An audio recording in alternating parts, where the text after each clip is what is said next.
자, 여러분 안녕하십니까. 랜드프로에서 부동산 세테크 강의를 맡고 있는 김민석 교수입니다. 이렇게 여러분들 만나 뵙게 돼서 너무나도 반갑습니다. 이번 강좌는 우리 이제 부동산 투자와 관련한 그 세금 이야기가 되겠습니다. 아무래도 여러분들 이제 부동산 투자를 하시다 보면은 여러 가지 이제 세금 문제가 발생이 되죠. 그 세금 문제가 사실은 쉽지는 않습니다. 굉장히 좀 복잡하고 한데요. 이번 강좌는 그런 부동산 세금의 어떤 기초를 좀 닦을 수 있는 그런 강좌가 되겠습니다. 그래서 여러분들이 어떤 투자 활동 하시면서 최소한의 이 정도 세금 정도의 지식은 좀 있으셔야겠다. 뭐 그런 취지에서 이 강좌가 마련이 된 거니까요. 이제 이 강의를 또 보시고 좀 더 나중에 더 어떤 수준 높은 강의를 더 원하신다면 또 다음 강좌들이 있습니다. 그래서 그런 강좌를 차근차근 제 강의 들으시면 아마 여러분들도 부동산 세무 전문가 못지않게 또 수익률도 올리면서 또 세금의 지식도 쌓을 수 있으리라 이렇게 생각합니다. 자, 그러면은 일단은 부동산 사실 부동산 투자라는 것이 부동산이라는 영역 자체가 굉장히 광범위합니다. 뭐 엄청나게 넓다 이렇게 봐야 됩니다. 왜냐면 부동산이라는 게 뭐 한두 가지가 있는 게 아니죠. 토지도 있고요. 그 다음에 뭐 건물도 있고, 건물도 또 우리 나눠지죠. 이것이 업무용 건축물이냐, 아니면은 또 주거용 건축물이냐, 그렇죠? 또 뭐 업무용 건축물도 더 디테일에 들어가면 이게 오피스텔이냐, 아니면 고시원이냐, 그렇죠? 이런 걸 우리가 준주택이라 표현하는데, 주거도 뭐 우리가 아파트도 있을 수 있고, 다세대 주택도 있고, 다가구 주택도 있고, 도생 주택도 있고, 네, 정말 많습니다. 요즘 뭐 레지던스형 숙박시설도 있고 정말 이 부동산 상품이 너무나 다양하기 때문에 과연 여러분들은 어디에 투자를 또 하고 계시고 또 관심이 있는지는 모르겠습니다만 이렇게 다양한 사실은 분야가 있습니다. 그러니까 토지 건물만 해도 토지도 주목이 28가지가 있어요. 여러분들이 아마 알고 계시는 정도는 뭐 논이나 밭, 뭐 과수원, 뭐 대지 뭐 요 정도 생각하시지만 그게 아닙니다. 28가지 제목이 있습니다. 그 많은 땅들이 있다 이거예요. 자, 그러면 여러분들이 그 많은 토지 중에 어떤 토지에 관심을 갖고 계십니까? 그렇기 때문에 실제적으로 부동산 투자라는 것이 그렇게 만만한 것이 아니다. 그래서 여러분들이 부동산에 대해서는 정말 공부를 많이 하셔야 됩니다. 공부를 많이 하실수록 또 부동산 투자를 현명하게 할 수 있고 또 많은 이들이 부동산 투자를 해서 뭐 돈을 벌었다 뭐 이런 얘기도 많이 있습니다만 투자해서 실패하는 사례도 많이 있습니다. 성공 사례도 많이 있지만 실패 사례도 많거든요. 다만 실패를 했다는 것을 얘기를 안 해서 그렇지 실패 사례도 많습니다. 그러면 우리가 부동산을 공부하는 이유는 뭐냐면 결론적으로 실패하지 않기 위해서. 그러니까 성공을 뭐 100을 했는데 실패를 200을 했다? 그럼 결론적으로 마이너스 100이잖아요. 그럼 실패한 거죠, 이분은. 그렇죠. 그러니까 결론적으로 우리가 실패하지 않고 큰 성공을 못 하더라도 작은 성공이라도 꾸준하게 하면은 누적 수익률은 엄청난 거죠. 자, 그런 식으로 접근하기 위해서는 여러분들이 부동산에 대한 공부를 저희 랜드프로랑 같이 이렇게 하시다 보면 여러분들도 그런 실패를 또 우를 범하지 않고 안정적인 투자를 할 수 있지 않을까. 그 과정에서 우리가 세금은 항상 따라 붙는 거죠. 뭐 땅을 투자를 하셔도 뭐 업무용 건물을 투자하셔도 아니면은 주거용 주택을 투자를 하셔도 세금 문제는 다 따라 붙는 겁니다. 그렇기 때문에 사실은 이것이 디테일하게 들어가면 토지와 관련된 세금이냐 아니면 건물과 관련된 세금이냐 주택과 관련된 세금이냐 이게 또 나눠져요 이게. 그래서 제가 이제 요 기본 강의 외에도 이제 제 온라인 강의 보시면 물건별로 투자를 했을 때 세금 문제가 어떻게 되는 건지 이거를 또 별도로 강의를 찍어 놓은 곳이 있으니까 물건별 투자와 관련된 세금에 대해서도 여러분들이 요 강좌를 듣고 나서 또 추가로 더 들으시면 더 많은 도움이 되지 않으실까 생각합니다. 자, 그러면은 우리 이 강좌는 이런 많은 어떤 분야가 있습니다만 그 중에 총괄적으로 일반적으로 발생하는 부동산 세금을 알아보는 그런 시간이다라고 생각하시면 되겠습니다. 자, 그러면 부동산 투자를 해서 수익을 내면은 항상 따라붙는 게 세금이죠. 세금 비용이에요.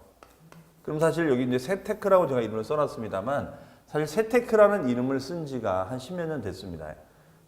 이 세테크라는 말도 사실 없었죠. 과거에 이제 시테크라는 것이 인기를 끌었었는데 그 이름을 변형해서 세테크, 세금을 기술적으로 어떻게 하면 좀 줄 수 있을 것인가. 자, 요거를 사실 한번 전략을 짜보자 해서 이름을 세테크 전략이다라고 한 겁니다. 그러니까 다시 말하면 절세 전략이 되겠죠. 요거는요. 그럼 사실 우리가 절세가 있고 우리가 탈세가 있어요. 세금을 줄이는 방법은. 그러면은 절세도 세금을 줄이고 탈세도 세금을 줄이는 거란 말이에요. 그러면 절세와 탈세를 구분하는 게 중요하거든요. 왜냐하면 탈세는 불법이고 그 다음에 절세는 합법입니다. 물론 세금을 줄이는 폭은 탈세가 크죠. 근데 많은 일반 분들이 탈세인지 절세인지 구분을 못하고 이렇게 진행을 하는 경우가 많이 있어요. 그러다 보니까 나중에는 본인은 이게 절세인 줄 알았는데 나중에 보니까 탈세인 거야. 그러면 이게 처벌받는단 말이에요. 그러면 처벌이 우리가 이 가벼운 게 아니거든요. 일단은 불법으로 걸리게 되면 가산세가 엄청나요. 이게 가산세가 부정으로 걸리게 되면 부정과소, 부정무신고로 걸리게 되면은 자그만치 가산세가 납부세금의 40%가 발생이 됩니다. 납부세금의 40%가 발생이 돼요. 그러면은 납부세금이 1,000만 원이면 400만 원의 가산세를 물어내야 됩니다. 네, 엄청난 겁니다. 그 다음에 이 금액이 커지면 조세범으로 추정이 돼요. 범자가 붙어요. 조세범으로 봅니다. 그게 조세범 처벌 절차법에 따라서 처벌을 받아요. 그럼 이거는 형사 고발이 된 겁니다. 무섭죠? 네, 무섭습니다, 실제로. 근데 많은 분들이 이런 걸 간과하고, 뭐 세금 뭐 좀 누락할 수 있는 거 아닌가라고 생각하는데, 이 처벌 규정이 무섭단 말이에요. 그렇기 때문에 우리가 공부를 해야 되는 겁니다. 그냥 막연하게, 세금 이거 줄이는, 나중에 걸리면 내면 되지라고 생각하는데, 그렇게 만만한 것이 아닙니다. 내는 정도만 끝나는 것이 아니라 나중에 형사처벌도 받을 수 있는 소지가 있다는 거예요. 물론 이제 금액에 따라 차이가 있습니다. 자, 그래서 우리는 공부를 해야 된다. 자, 그렇다면 한번 구체적으로 보자 이거죠. 그러면은 우리가 어떤 세금이 있는지 한번 보겠습니다. 자, 일단은 부동산을 투자를 하게 되면은 투자 활동에 따라서 발생할 수 있는 세금이 있는데 그게 세 가지가 있습니다. 일단은 취득할 때 발생하는 세금이 있고요. 그 다음에 보유할 때 발생하고 세금이 있고, 그 다음에 처분할 때 발생하는 세금이 있습니다. 그러니까 이거는 뭐 모든 부동산이 그래요. 뭐 땅을 투자를 하든 뭐 건물을 투자를 하든 마찬가지입니다. 자, 그러면 취득할 때 발생할 수 있는 세금이 뭐가 있냐? 취득세가 있습니다. 취득세. 아마 취득세는 많이 들어보셨을 거예요. 네. 그 다음에가 이제 가지고 있으면 내는 세금이 두 가지가 있는데 그 첫 번째가 뭐냐면 재산세라는 세금이 있습니다. 재산세. 이것도 아마 들어보셨을 거예요. 재산을 보유하는 자가 내는 세금이 재산세가 되겠습니다. 그 다음에 이제 재산세를 냈던 분들 중에서 부동산을 과다하게 소유하고 있으면 과다 소유를 억제할 목적으로 받는 세금이 두 번째가 종합부동산세가 되겠습니다. 종합부동산세. 네. 종합부동산세다. 이렇게 얘기합니다. 종합부동산세. 그 다음에 이제 처분할 때 발생할 수 있는 세금이 있겠죠. 그 세금이 양도소득세가 되겠습니다. 양도소득세. 이렇게 됩니다. 양도세. 자, 그러면 아무래도 이제 이 중에서 제일 중요한 세금이 보통 우리 실전에서는 투자 활동하실 때 취득세하고 양도세가 되겠죠. 여러분들이 가장 또 많이 궁금해하는 게 양도세 분야, 그렇죠? 자, 보유세 같은 경우에는 어차피 이거는 뭐 가지고 있으면 내야 되는 것이고, 그 다음에 이제 보유 기간이 좀 뭐 기냐 짧으냐에 따라 달라지지만 이것도 이제 보유 기간이 길어지게 되면은 좀 세금 부담이 될 수가 있겠죠. 근데 생각보다 이 재산세는 이게 세금률은 높지가 않아요. 이게 1%대가 안 되기 때문에, 그러기 때문에 뭐 재산세 때문에 뭐 이 부동산을 뭐 소유를 못한다 뭐 이런 정도는 아닙니다. 현재. 물론 이제 보유세를 많이 올리게 되면 이제 문제가 될 수 있겠지요. 그러나 취득세하고 양도소득세는 좀 세금이 많이 발생한다 이렇게 볼 수가 있겠습니다. 그래서 가장 많이 발생하는 게 양도세다. 그래서 여러분들 양도세 강의를 들으실 때 잘 들어두시면 될 것 같고요. 자, 그러면 우리가 부동산을 취득할 때 발생할 수 있는 세금이 취득세가 있는데, 그러면은 여기 보시면은 취득세가 있다고 그랬죠. 취득세가 있습니다. 그러면 우리가 취득세라는 세금을 내게 되면은 취득세만 내느냐, 그건 아니고요. 여기에 덧붙여 내는 세금이 있어요. 덧붙여 내는 세금이 농어촌 특별세라는 것이 있고 지방교육세라는 세금이 덧붙여 붙습니다. 그래서 취득세 신고서를 보면은 취득세 얼마, 뭐 농특세 얼마, 지방교육세 얼마 이렇게 이제 부과가 돼요. 그 다음에 이제 우리가 보통 계약서를 또 작성하면 계약서에다가 어떤 이런 매매 계약서가 있으면은 이 계약서에다가 인지라는 걸 또 붙여요. 수입인지. 수입인지를 여기다 딱 이렇게 붙인단 말이에요. 아마 매매 계약서 써보신 분들은 아실 겁니다. 그 다음에가 이제 취득할 때 취득세 외에도 만약에 이제 보통 매매를 하게 되면 요 취득세만 내지만 만약에 부동산을 증여를 받거나 상속을 받게 되면은 증여세라는 세금도 내고 상속세도 냅니다. 아마 이것도 들어보셨을 거예요. 네, 증여세는 이제 생전에 물려받은 거고 상속은 이제 돌아가실 때 물려받는 것을 말하겠죠. 네, 이런 세금도 낼 수가 있습니다. 자, 그래서 만약에 예를 들어서 증여세라는 세금을 만약에 낸다. 그러면 증여세만 내는 것이 아니라 두 번째는 취득세라는 세금도 우리가 발생이 됩니다. 그럼 이 증여세는 국세가 되고요. 증여세는 국세가 되고 취득세는 지방세가 됩니다. 지방세가 됩니다. 그래서 우리가 국세하고 요 지방세를 다 발생할 수 내야 되는 거죠. 그렇죠? 그다음에 이제 보유할 때 내는 세금이 이제 말씀드린 대로 보유할 때는 우리가 재산세가 나오죠. 재산세가 나오고 그다음에 종합부동산세가 나오는데 종부세는 무조건 나오는 것이 아니라 재산을 가지고 있는 분들 중에서 과다 소유로 판단이 됐을 때는 과다 소유를 억제할 목적으로 종합부동산세라는 세금을 부과를 합니다. 물론 이것은 일정 기준 금액을 이제 넘어야지만이 세금이 나와요. 그 금액을 넘지 않으면 종부세는 발생하지가 않습니다. 네. 자, 그 다음에가 이제 그러면 이제 구체적으로 더 이게 제가 요약을 해놨죠. 그 요약된 것을 이제 보시게 되면은 이렇게 되어 있습니다. 우리가 부동산을 취득하게 되면은 기본적으로 취득세라는 지방세를 냅니다. 그럼 지방세니까 이거는 시청이나 군청이나 구청에다 갖다 내는 세금이라는 뜻이에요. 그 다음에 이걸 내면서 농어촌 특별세하고 지방교육세라는 것을 덧붙여서 냅니다. 덧붙여 내는 것을 부가세다라고 얘기를 해요. 그 다음에 이제 때로는 뭐 늘상 일어나는 것은 아니지만 재산을 상속받으면 이제 상속세라는 세금을 국세로 또 냅니다. 국세니까 이거는 이제 관할 세무서에다가 세금을 납부하는 것이다. 이렇게 볼 수 있겠고요. 증여세도 마찬가지입니다. 증여세도 관할 세무서에다가 납부하는 세금이다. 이렇게 정의를 하고 있습니다. 그 다음에 이제 보유라고 있을 때 내는 세금은 우리가 지방세 중에 재산세라는 세금을 이제 우리가 받습니다. 재산세. 그럼 재산세를 받으면 요 재산세는 지방교육세가 이제 딸려 붙어요. 이렇게. 네. 그 다음에 이제 재산세를 냈던 분들 중에서 과다하게 소유하고 있는 분이 있다면 제가 말씀드렸죠. 아까 종합부동산세라는 세금을 우리가 납부한다. 이렇게 썼습니다. 다만 얘하고 차이가 있다면 종합부동산세는 이제 세무서에다 내는 거고요. 그다음에 재산세는 역시 시군구청에다 납부하는 것이다. 이렇게 보시면 되겠습니다. 자, 그다음에 이제 처분할 때는 우리가 양도소득세는 이제 국세예요. 이거는 이제 국세입니다. 국세니까 이것도 이제 세무서에다가 납부하는 세금이고, 그다음에 양도소득세를 낼 때 이 양도소득세에 대해서 곱하기 10분의 1만큼 지방소득세라는 것이 또 나와요. 그러니까 우리 양도세 신고서를 보면 양도세만 있는 것이 아니라 여기 10분의 1만큼 지방소득세가 또 같이 이렇게 움직입니다. 그러면 예를 들어서 양도소득세가 10만 원이다. 10만 원이면은 지방소득세가 얼마냐면 만 원이거든요. 네, 만 원이에요. 이렇게 발생이 돼요. 그러니까 이것도 무시 못하는 거죠. 왜냐면 이게 100만 원이면 이게 10만 원 되는 거고 1000만 원이면 100만 원이 되는 거니까요. 네, 그렇게 보시면 되겠습니다.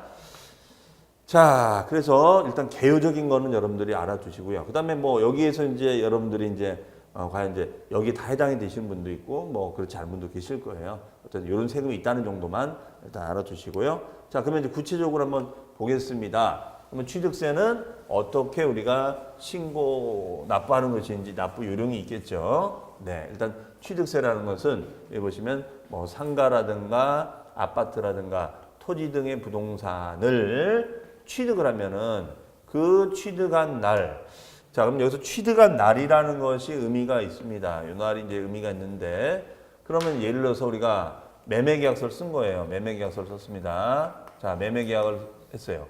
그 매매계약서를 쓰면은 어떻게 될까요? 여기에 계약금 들어가고, 그 다음에 중도금 들어가고, 그 다음에 잔금 떨어지고, 등기가 떨어집니다. 네, 그렇게 쓰겠죠?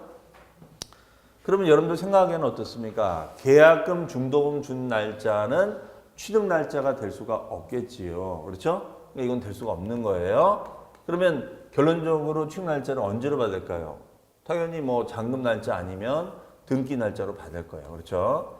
자, 그러면은 이게 등기 날짜가 될 수도 있고 잔금 날짜, 한 날짜를 지정해야 되는데, 그럼 이거 해석을 어떻게 하느냐? 자, 이 경우에는 과세관청 입장에서 해석합니다. 과세관청. 어차피 세법은 규제법이기 때문에 과세관청인 세무서 입장에서 어떤 게 유리한 거냐? 그럼 당연히 과세관청은 세금을 빨리 받고 싶을까요? 늦게 받고 싶을까요?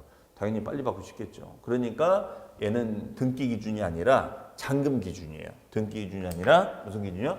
잔금 기준이다. 이렇게 여러분들이 숙지를 하시면 되겠어요. 그래서 잔금 친 날로부터 60일까지 신고를 하도록 되어 있습니다. 이게 이제 기본이에요. 그래서 우리가 취득세에서는 잔금 날짜가 매우 중요하다. 잔금 날짜를 언제로 맞추느냐? 다만 유일한 예외가 있는데, 우리가 상속 같은 경우에는 아무래도 이제 재산 분쟁이 있잖아요. 재산 분쟁이 있단 말이에요. 그러면 이 재산 분쟁을 해결하려면 시간이 많이 걸릴 수가 있겠죠. 그러니까 이 재산 분쟁을 얘는 시간이 많이 걸리니까 얘는 시간을 더 줘요. 유일하게. 상속은 상속 개시일. 이때 상속 개시일은 사망 신고일을 지칭합니다. 사망 신고일. 사망 신고가 된 날이 속하여. 그러면 사망 신고가 만약에 예를 들어서 뭐 3월 20일이었다면 3월 20일이 속하는 달의 말일이에요. 그러니까 3월의 말일이죠. 3월의 말일로부터 몇 개월? 6개월까지입니다. 6개월. 그러면은 거의 한 9월 달까지 신고를 할 수 있도록 해놨다는 것이죠. 그렇죠?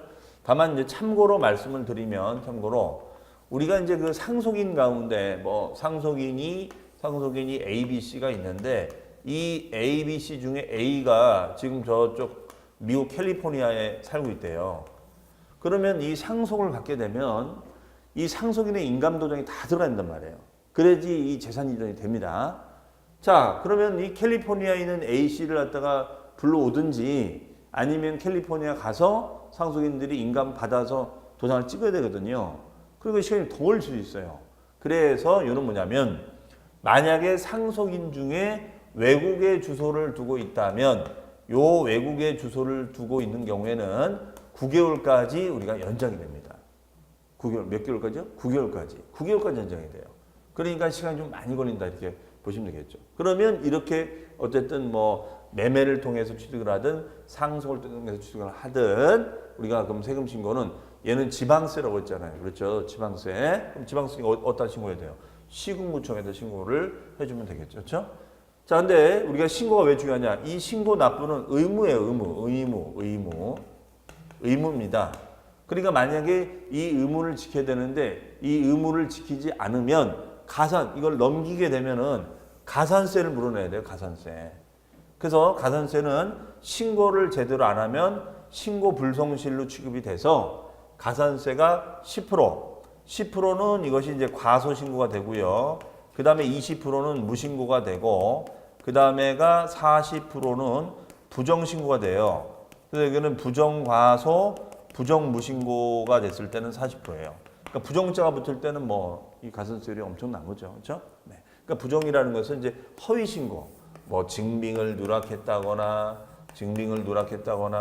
아니면 증빙을 조작을 했다거나 아니면 이중장부를 작성했다거나 이런 것 등을 말합니다. 이런 등의 행위를 했었을 때는 우리가 불이익을 준다 이렇게 보시면 돼요. 자, 그 다음에 취득세를 부과하게 되면 이것만 내느냐? 아니다. 여기에는 농어촌 특별세가 10%가 딸려 붙고요. 그 다음에 20%에 해당하는 만큼 지방교육세가 딸려 붙는다 이런 얘기입니다. 그 다음에 이제 취득세가 때로는 감면받을 수가 있어요. 감면. 감면은 이제 세금을 줄여준다 이거죠. 그래서 뭐 예를 들어서 기업을 따지면은 벤처 기업이 뭐 부동산을 구입한다거나 아니면 요즘 말하는 지식산업센터 같은 거를 뭐 기업이 입주를 해서 보통 분양을 받는단 말이에요. 네, 요새 유행이 이제 지식산업센터, 옛날에 도시형 공장이라고 하는데요. 네, 그런 것들을 받으면 감면을 받아요. 그러면은 취득세를 감면을 만약에 100만 원을 받았다, 100만 원을 받았다. 그러면 100만 원 감면 받으면 이걸로 끝나면 좋은데 절대 공짜가 없습니다. 이 100만 원을 감면을 받은 그런 부분에 대해서 감면세 100만 원에 대해서 20%만큼을 농어촌 특별세로 또 받아내요. 또 받아냅니다. 그러면 100만 원 20%는 얼마죠?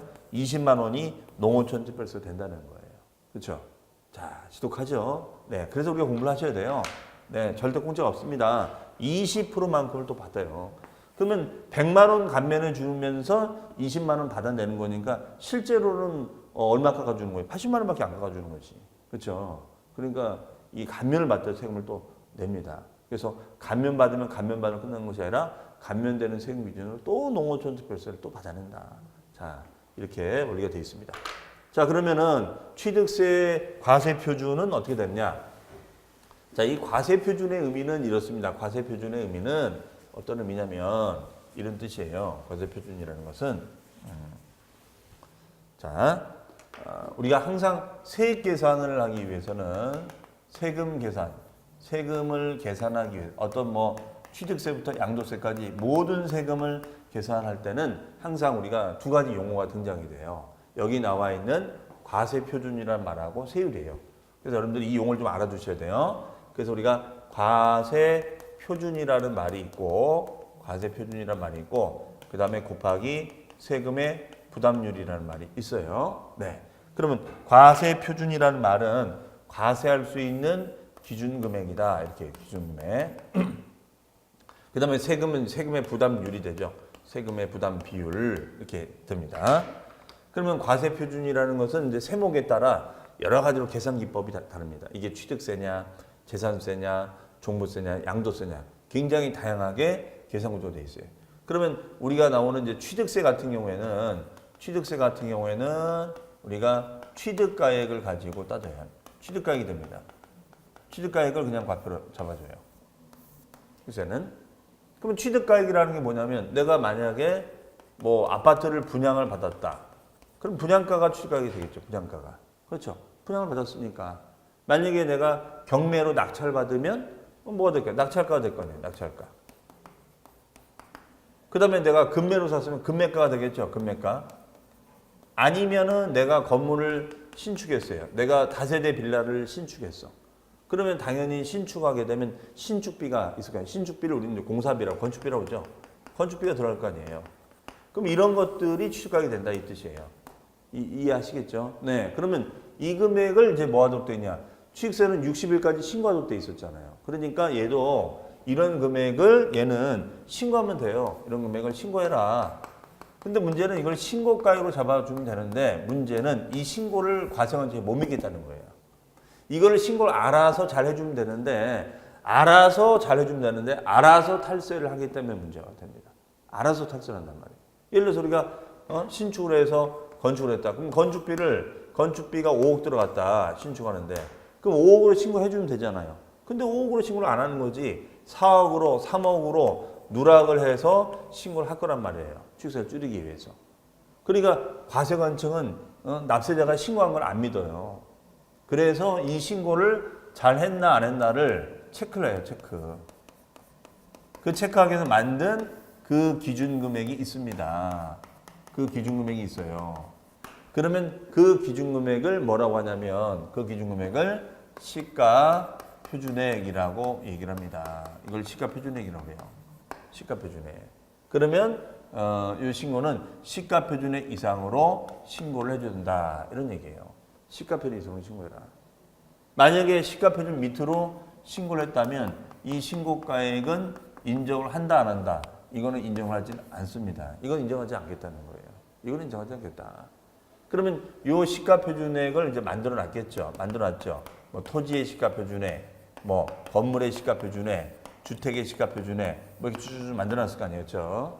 그러면 예를 들어서 우리가 이 이름을 지어놨어요. 이름을 지어놨는데 토지의 시가 표준의 이름을 뭐라고 지어놨냐면 시가 이것을 개별 공시 지가라고 이름을 지었어요. 개별 공시 지가. 아마 들어보셨을 겁니다. 그럼 지가는 땅값이고 땅값을 공시했다는 뜻이고 부동산은 개별성이 있단 말이에요. 같은 위치를 할 때도 가격이 달라지는 거. 이런 걸 우리 부동산학에서 이제 개별성이라 하거든요. 그러면 이런 개별 지가를 갖다가 매년 고시를 하도록 돼 있어요. 매년 고시합니다. 그럼 매년 뭐 가격이 올라가겠죠? 그러니까 그 금액 이상으로 신고했냐 안 했냐를 따져보겠다는 거예요. 그러면 시가 표준액이 1억 원인데 만약에 신고를 8천만 원 들어왔다면은 이때는 8천만 원 누락을 보겠다는 거예요. 그럼 누락이니까 이건 가산세 추징하겠다는 것이고 그러면 이때는 취득가액을 8천으로 잡아주는 것이 아니라 1억으로 잡아주겠다. 이게 1억. 그럼 1억에 세금 요율을 때리면 세금이 나오겠죠. 그렇죠? 그래서 여기 보시면은 신고가액이란 말이 있는 겁니다. 다만 신고 또는 신고가액 표시가 없거나 표시가 없다는 것은 예를 들어서 우리가 뭐 상속을 받거나 징여를 받는 걸 말해요. 만약에 뭐 밭을 내가 상속받거나 징여받으면 거래 금액이 없잖아요. 그래 거래금이 없을 때는 이 지자체가 만든 시가표준액이라는 기준치로 씁니다. 아니면 신고가액이 시가표준을 미달하는 거예요. 기준금액이 미달하는 거죠. 그랬을 때도 시가표준이 된다. 자, 이렇게 됩니다. 반면 우리가 이제 이런 걸 신경 쓰지 않아도 이런 걸로 체크하지 않아도 되는 것이 있어요. 그것을 우리는 사실상 취득가액이라고 해요. 즉 이거는 이제 객관적으로 취득가액이 확인이 되기 때문에 이런 시가표를 따지지 않아도 되는 거. 자, 그럼 객관적인지 아닌지는 딱 보면 알거든요. 누구로부터 취득한 국가. 근데 국가랑 거래한 거예요. 국유지를 불화받은 거예요. 예를 들어서. 그다음에 수입을 한 거예요. 공매로 낙찰받은 거예요. 아니면은 부동산 소송이 열려서 판결물이 있는 거예요. 아니면 법인장부에 반영이 된 거예요. 그러니까 법인장부에 분양이 돼서 반영을 시켰습니다.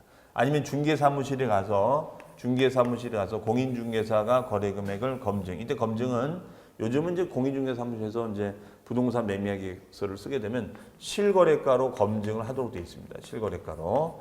그러면 실거래가가 이제 취득가액이 된다라고 보시면 돼요. 실거래가로 이제 가면 됩니다. 실거래가. 네.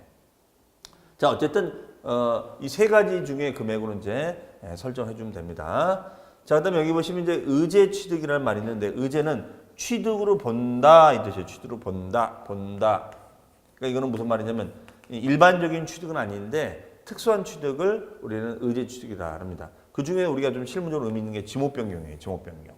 지목변경. 지목이라는 것은 여러분들이 이제 부동산을 토지를 투자하시면 토지 이름을 지목이라고 하죠. 토지 이름. 그러면 이게 무슨 말이냐면 자, 만약에 이제 우리가 여기 갑이라는 사람이 이제 투자를 하십니다. 이렇게 투자를 하는데 이분이 농지를 투자를 한 거예요. 농지. 그러면 농지를 3천만 원 주고 구입을 했어요. 3천만 원에. 그럼 3천만 원에 구입을 하면 3천만 원 구입한 거에 대해서 취득세라는 세금을 냅니다. 자, 이해하시겠죠? 이게 이제 3천만 원 세금을 냈는데 자, 농지 상태에서 내가 사가지고 뭐 농사를 짓다 팔 수도 있겠지만 농지 상태로 팔면은 이거는 농지는 가격이 안 오른단 말이에요. 왜? 농지는 농사밖에 못 짓니까. 그러면 이 농지의 지목을 바꿀 수가 있거든요. 물론 바꾸는 게 쉽지가 않아요. 지목 변경 허가를 받아야 되는 거니까. 인허가를 받아야 되는 겁니다. 인가를 받아야 되는 거니까. 그럼 변경 허가를 받고 이 농지를 바꾸면 이게 대지로 바뀌어요. 대지로. 그러면 대지로 바뀌면은 당연히 가격이 비싸지겠죠. 왜냐하면 개발 행위가 가능하니까 대지가 되면. 그러니까 우리가 보통 농지 같은 거 사가지고 이 형질 변경해서 땅 팔아먹는 게 바로 그런 것들이에요. 자, 그러면 이 땅값이 만약에 지가가 5천만 원 올라갔다 이거예요. 그러면은 나는 그새 얼마 번 거예요? 2천만 원 벌었네. 2천만 원 늘어났잖아요. 그렇죠? 그러면 2천만 원 늘어난 거에 대해서 세금을 받겠다 이겁니다. 요 증가된 금액에 대해서는 또 취득세를 받겠다는 개념을 간주 취득이다라고 해요. 의제 취득. 취득을 보겠다. 물론 소유자가 안 바뀌었어요. 농지도 갑이고 대지도 갑이야. 소유자는 안 바뀌었어. 그래도 늘어난 것도 세금 받겠습니다. 이런 거예요. 이런 취득을 의제. 그러니까 뭐 남한테 땅을 안 팔아도 소유하고 있어도 취득세를 또 내야 되는 거예요. 네, 아마 이거 오늘 처음 하셨을 거예요. 예, 또 내야 됩니다, 이게. 그러니까 이거 신고 누락하는 분들 많아요. 아무 생각 없이 그냥 내가 농지 주고 샀는데 뭔 또 세금이냐. 또 세금 뜯어내야 된다 이건. 네. 그러니까 개발이 쉬운 게 아니에요 이게. 자, 그래서 요거에 대해서는 또 증가된 것만큼에 대해서는 2%만큼 또 취득세를 또 받아냅니다. 이것을 우리는 의제 취득이다 이렇게 합니다. 그래서 요 지목 변경이란 말 아주 실전에서 중요한 용어니까 알아두시면 좋을 것 같습니다.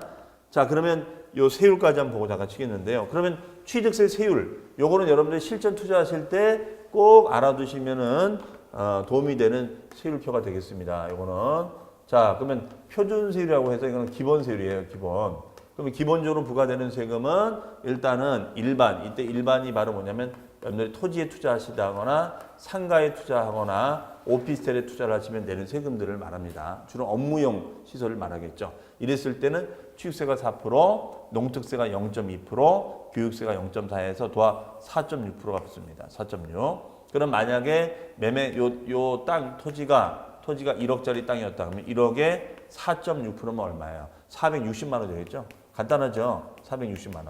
금방 여러분들이 취득세 비용 분석할 수가 있습니다. 그러니까 요 속에 요 율을 좀 잘 알아두세요. 이게 중요한 거니까. 다만 이제 주택은 국민주택이라는 것은 전용 85제곱미터 이하의 주택을 말합니다. 이런 주택을 유상이라는 것은 매매로 분양으로 취득했을 때는 세금률이 주택 가액에 따라 달라지는데 6억까지는 이게 도합해서 1.1%, 6억 초과 9억 이하는 2.2%, 9억 초과는 3.3%가 됩니다.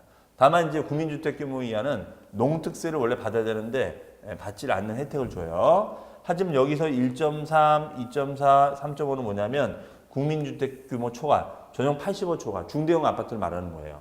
그러면 예를 들어서 이런 거죠. 만약에 요게 뭐 85제곱미터짜리 집을 4억에 분양받았다. 그러면 4억에는 몇 프로? 1.1%. 그러면 440만 원 내는 거예요. 이해하시겠죠?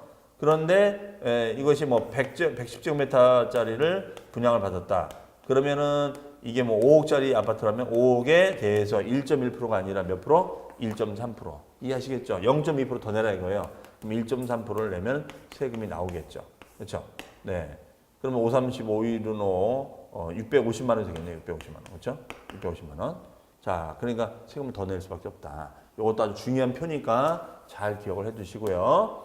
그 다음에가 신축. 우리가 이제 여러분들이 땅에다가 뭐 건물을 짓는 거죠. 다가구를 지어요. 다세대를 지어요.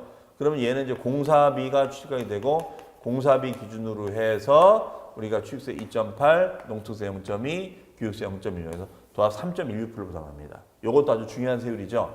그러면 공사비의 3.16%가 되는 거예요. 그러면은 공사비가 10억 들어갔다. 다세대 짓는데 10억 들어갔다. 10억에 3%면 3천이잖아. 그러면 이게 얼마 될까요? 3,160만 원이 되는 거죠. 3,160만 원. 금방 분석이 되죠. 네, 그래서 여러분들이 신축 같은 것도 좀 알아두시고, 그다음에 상속은 이제 도합해서 이거는 상속은 상속받은 금액의 3.16, 증여를 받으면 4%. 증여가 좀 더 높아요. 그렇죠? 그러면 우리가 만약에 토지를 증여를 받았다. 그럼 토지는 거래 금액이 없잖아요. 증여니까. 그럼 거래 금액이 없을 때 우리는 공시지가로 한다고 그랬죠. 공시지가로 체크를 하고 이거에 4%를 내면 돼요. 공시지가 1억이면 1억에 4%는 얼마죠? 400만 원이 증여에 따른 취득세가 된다 이런 얘기예요. 그럼 이분은 이제 증여세도 내고 취득세도 냅니다. 네. 자, 그래서 이 세율표는 우리가 여러분들이 경매로 뭐 투자를 하시든 뭐 분양을 받든 금매로 잡든 간에 늘상 쓰이는 세율표니까 취득세 세금 비용할 때는 아주 유용하게 써먹을 수 있는 거니까 이 표를 잘 좀 여러분들 가지고 계시다가 이걸 뭐 투자 활동할 때 거기다가 잘 써먹으시기 바랍니다. 아셨죠? 네. 자, 그럼 이상으로 이번 시간에는 우리가 부동산 투자 활동에 따른 개요, 그 다음에 그 중에 취득세라는 세금이 어떤 세금인지 가볍게 살펴봤습니다. 자, 그러면은 다음 시간에 이어서 또 진행을 하도록 하겠습니다. 그럼 잠시 후에 또 찾아뵙겠습니다. 수고 많으셨습니다.